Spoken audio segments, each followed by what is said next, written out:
Stand अपने ग्राहकों जैसे श्रीमती डार्बी से चुपचाप पैसे गबन कर रहा था और एक छिपा खजाना जमा कर लिया था। अंततः उसकी धोखाधड़ी पकड़ी जाती है और उसे धोखाधड़ी के आरोप में गिरफ्तार किया जाता है। दोषी पाए जाने पर स्टैन को कम से कम 3 साल की जेल की सजा मिलती है। जेल से बचने के लिए बेताब स्टैन अपने वकील पर दबाव डालता है कि वह कोई उपाय निकाले। वह जज को रिश्वत देने का भी सुझाव देता है। कोशिशों के बावजूद फैसला नहीं बदलता। बाद में उसका वकील उसे ब्राजील भागने की सलाह देता है, लेकिन संपत्तियां जब्त होने से स्टैन खुद को जाने में असमर्थ पाता है। वह अब फंसा है, आने वाले महीनों में अनिश्चित भविष्य का सामना कर रहा है। डिनर में मिंडी सुझाव देती है कि जेल में रहने के दौरान साथ रहने के लिए बच्चा पैदा कर लेते हैं। स्टैन इसे हंसी में टालता है, मजाक में कहता है कि बाहर आने पर बच्चे को गोद देंगे। उसकी ठंडी प्रतिक्रिया से तनाव होता है और मिंडी गुस्से में चली जाती है।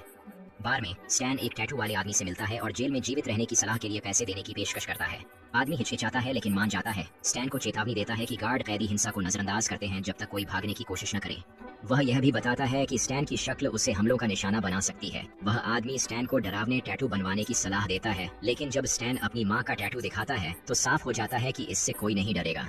फिर वह स्टैन को जेल गिरोह में शामिल होने की सलाह देता है जो नस्ल के आधार पर बंटे होते हैं ताकि सुरक्षा मिल सके। जब स्टैन किसी गिरोह में फिट नहीं होता तो वह व्यक्ति एक अंतिम उपाय बताता है, किसी को मारकर सम्मान पाओ। अगली सुबह हैंगओवर से जूझते हुए उसने सोचा कि यह सब एक बुरा सपना था। उसकी चिंता तब बढ़ जाती है जब मिंडी उसे याद दिलाती है कि जेल अभी भी उसके सामने है। सांत्वना देने के लिए मिंडी उसका हौसला बढ़ाती है, उसकी दृढ़ता और रास्ता खोजने की क्षमता याद दिलाती है। जेल की तैयारी में स्टैन गहन व्यायाम में लग जाता है और खुद को मजबूत दिखाने के लिए टैटू भी बनवाता है। और अधिक की खोज में वह कराटे कक्षा में जाता है, लेकिन उसकी अधीरता जल्दी हावी हो जाती है। धीमी गति से निराश होकर वह प्रशिक्षक को चुनौती देता है, जिससे एक छात्र से लड़ाई होती है और उसे बाहर निकाल दिया जाता है। बाद में वह एक बूढ़े आदमी से मिलता है जिसे मास्टर कहा जाता है, जो दीवार में छेद कर स्टैन को प्रभावित करता है। सजा का समय करीब आते ही स्टैन की आत्मरक्षा और मजबूती सीखने की बेताबी बढ़ती है। स्टैन मास्टर को रुकने और मिंडी से मिलने के लिए बुलाता है, उम्मीद करता है कि कठिन प्रशिक्षण उसे तैयार करेगा। रात के खाने में मिंडी माहौल हल्का रखने की कोशिश करती है, लेकिन मास्टर की रहस्यमय बातें उसे परेशान कर देती हैं, जिससे दोनों चिंतित रहते हैं। अगली सुबह स्टैन के चेहरे पर खून टपकने से उसकी नींद खुलती है और मास्टर मिंडी को बैल के अग्न्याशय और घोड़े के अंडकोश से अजीब स्मूदी बनाने का आदेश देते हैं, जो स्टैन को पीनी होती है। प्रशिक्षण कठिन और अजीब है। मास्टर स्टैन को जलती छड़ी से मारते हैं। मिंडी रोकने की कोशिश करती है, लेकिन स्टैन उसे जाने को कहता है, कहते हुए कि यह पुरुषों का काम है। अन्य दिनों में उसे उसकी त्वचा से लटकाया जाता है ताकि उसकी दर्द सहने की क्षमता का परीक्षण हो सके और उसे बिच्छुओं जैसे अजीब खाद्य पदार्थ खाने पड़ते हैं। उसे मजबूत बनाने का कठिन प्रयास। इस बीच मिंडी मास्टर के अनियमित व्यवहार और उसके लगातार धूम्रपान से उत्पन्न अराजकता से अधिक परेशान हो जाती है। अंततः वह स्टैन से मास्टर को निकालने की मांग करती है। अपने डर को दिखाने के लिए स्टैन एक घुसपैठ का नाटक करता है, सभी दरवाजे बंद कर देता है ताकि लगे जैसे कोई हमला करने वाला है। नाटक शुरू होता है, लेकिन उनके बीच तनाव बढ़कर नाजुक मोड़ पर पहुंच जाता है, जिससे वे दोनों किनारे पर आ जाते हैं। फिर मिंडी स्टैन को छोड़ देती है, लेकिन मास्टर पर कोई असर नहीं होता, बल्कि उसकी अनुपस्थिति से और गहन प्रशिक्षण का मौका पाकर खुश होता है।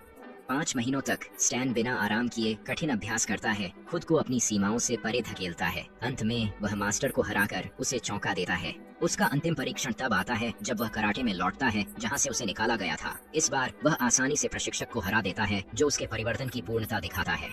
पूरी तरह तैयार स्टैन आगे के लिए तैयार है। मास्टर और स्टैन का वकील उसे अदालत ले जाते हैं। मिंडी ने उससे बात नहीं की है, पर वह अपनी कार से देखती है। उदास होकर स्टैन अदालत में जाता है और जल्द ही जेल भेजा जाता है। जेल की बस में एक कैदी स्टैन से अनुचित व्यवहार करता है, लेकिन वह तुरंत खुद को संभाल लेता है और उसे उसकी जगह दिखा देता है।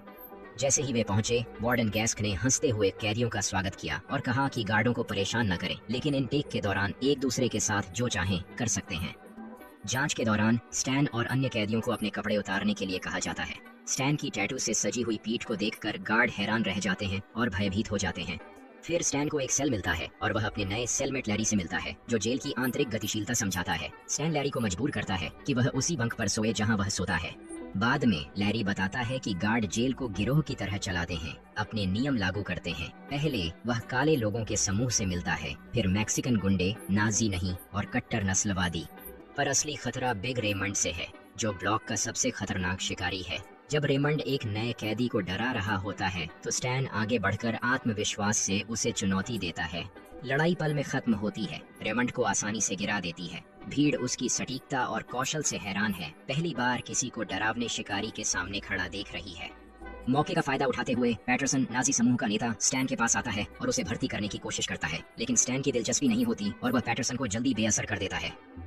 थोड़ी देर बाद अफ्रीकी अमेरिकी गिरोह स्टैन से मिलता है। वे बिग रेमंड को चुनौती देने पर नाराज हैं। स्टैन स्थिति शांत करने की कोशिश करता है, कहता है कि वह भी काला है। गिरोह का नेता नहीं मानता और हमला करने को कहता है। पूरी लड़ाई शुरू हो जाती है, लेकिन स्टैन अपनी सीखी तकनीकों से हमलावरों को आसानी से काबू कर लेता है। गार्ड्स मजे से देखते हैं जब स्टैन बिना पसीना बहाए उन्हें हरा देता है। लड़ाई के अंत तक स्टैन जेल का सम्मान जीत लेता है और जल्द ही यह खबर फैल जाती है कि नए कैदी ने अपने नए युद्ध कौशल से मैदान में सबसे कठिन व्यक्तियों को हरा दिया है और जल्द ही कैदी उसे बिग स्टेन कहने लगते हैं।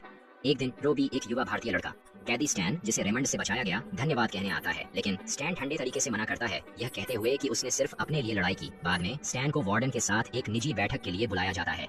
वार्डन ने बताया कि उसने स्टैन को इस जेल में लाने की योजना बनाई थी। उसकी गुप्त योजना जेल की जमीन को कब्जा कर उसे उच्च श्रेणी की संपत्ति में बदलने की है। स्टैन की रियल्टर पृष्ठभूमि को जानते हुए वार्डन उससे दस्तावेजों में कानूनी खामियों की पहचान में मदद मांगता है जो परियोजना को खतरे में डाल सकती हैं। बदले में वार्डन स्टैन की सजा घटाकर 1 वर्ष करने का प्रस्ताव देता है, जो स्टैन के लिए सब कुछ बदल सकता है। प्रस्ताव से प्रभावित स्टैन वार्डन की मदद को तैयार है, लेकिन पूछता है कि यह साहसी कदम कैसे सफल होगा। वार्डन अपनी योजनाएं गुप्त रखता है। इस बीच गिरोह स्टैन को गिराने की साजिश रचते हैं। इस दौरान स्टेन नहा रहा है और पैटरसन चुपके से धारदार हथियार लेकर आता है, लेकिन स्टेन तैयार है। वह साबुन की टिकियां और जूते के फीते से बने नन्हा चाकू से पैटरसन को जल्दी निहत्था करता है। स्टैन के लड़ाई कौशल तेज हैं, लेकिन उसके विचार हमेशा पत्नी मिंडी की ओर जाते हैं। उसे याद करते हुए वह वकील से संपर्क करता है और पता चलता है कि उसने तलाक के लिए आवेदन नहीं किया है, जिससे उसे उम्मीद मिलती है। दृढ़ निश्चय से वह वार्डन की परियोजना में मदद पर ध्यान देता है। इस दौरान स्टैन वार्डन और उसके सहयोगियों के बीच कैदियों में अराजकता फैलाने की कपटी योजना की बातचीत सुनता है। उनका मकसद हिंसा भड़काना है ताकि गार्ड कैदियों पर गोली चलाएं और जेल को अव्यवस्थित दिखाकर गवर्नर्स बोर्ड को इसे बंद करने पर मजबूर किया जा सके। स्वार्थ के लिए दोषी महसूस करते हुए स्टैन ने मिंडी को पत्र लिखा, माफी मांगी, क्षमा मांगी और अपने प्रेम की याद दिलाई। इस बीच मिंडी मास्टर के संग है। कैदियों के उसे मारने की चाहत के बावजूद स्टैन को वार्डन की योजना रोकने और सभी की रक्षा करने का गहरा कर्तव्य लगता है। अगले दिन वह जेल में व्यवस्था के लिए बैठक बुलाता है। वह हिंसक वीडियो गेम और फिल्मों पर रोक लगाता है, उन्हें बुरा प्रभाव बताता है। फिर एक अहम नियम पेश करता है कि शारीरिक हमला सहन नहीं होगा और जो पकड़ा जाएगा उसे व्यक्तिगत रूप से उससे जवाब देना होगा। पुरुष बड़बड़ाते हैं, लेकिन स्टैन उन्हें सहमति से संबंध बनाने को प्रेरित करते हैं। यह विचार अजीब है, फिर भी वे अनिच्छा से इसे आजमाने को तैयार होते हैं। अगले दिन के खाने में रॉबी और कुछ लोग स्टैन की मेज पर आते हैं और बिना हमले के नियम के लिए धन्यवाद देते हैं। स्टैन हंसकर कहते हैं कि यह बस नियंत्रण बनाने का तरीका है।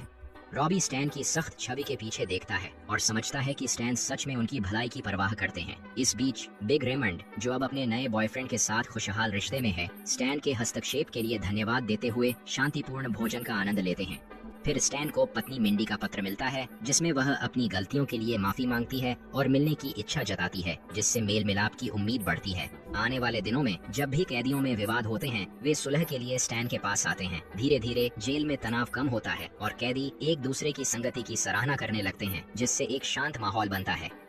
एक दिन मिंडी स्टैन से मिलने आती है और उनके भावुक पुनर्मिलन में वे प्रेम करते हैं, लेकिन वार्डन को स्टैन की विवाद सुलझाने की सफलता का पता चलता है और वह गुस्से में महसूस करता है कि स्टैन की गतिविधि, उसके कार्य उसकी योजना को जेल में बर्बाद कर रहे हैं। स्टैन को गुस्सा आता है जब उसे पता चलता है कि मिंडी मास्टर के साथ थी। हालांकि उसे अचानक मिंडी के साथ अपने समय से खींचकर वार्डन के सामने ले जाया जाता है। वह उस पर योजना कमजोर करने का आरोप लगाता है और धमकी देता है कि अगर स्टैन ने आदेश नहीं माने तो उसे मार देगा। अगले दिन स्टैन वकील को सलाह के लिए फोन करता है। वकील चेतावनी देता है कि वह माने, बताते हुए कि वार्डन ताकतवर है और उसकी जिंदगी को दुखी कर सकता है। कॉल के बाद स्टैन कैदियों से कहता है कि उनकी समस्याएं अब उसकी चिंता नहीं है, जिससे अफरा तफरी और झगड़े होते हैं। लंच में रॉबी मदद मांगता है, लेकिन स्टैन बेरहमी से अपनी प्लेट फेंकता है और उसे जाने को कहता है। लैरी निराश होता है और जाते समय स्टैन उसे चुपचाप दोपहर में बाढ़ से दूर रहने की चेतावनी देता है। लैरी समझ जाता है कि स्टैन को अराजकता में धकेला जा रहा है और वह दूसरों को बताता है, जो गुप्त रूप से साजिश रचने लगते हैं।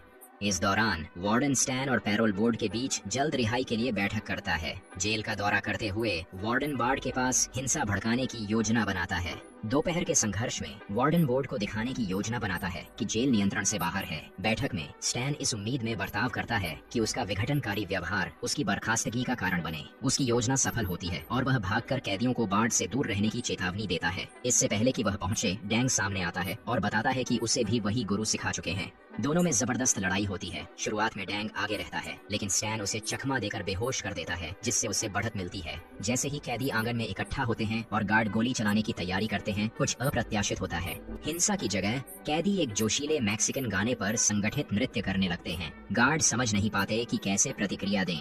हताश और गुस्से में वार्डन बंदूक उठाकर नियंत्रण पाने की कोशिश में हवा में अंधाधुंध गोलीबारी करने लगता है, जबकि गवर्नर्स बोर्ड हैरानी से देखता है।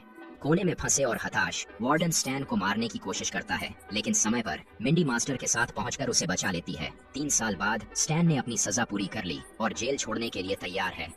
उसके साथ ही कैदी उसे विदाई देने के लिए आए। पैटरसन ने अपने पेट पर स्टैन का चेहरा गुदवाया हुआ था। जब स्टैन बाहर आता है तो मिंडी, मास्टर और उनकी 3 साल की बेटी उसका स्वागत करने के लिए खड़ी होती हैं। साथ में वे घर की ओर बढ़े, नई शुरुआत के लिए तैयार।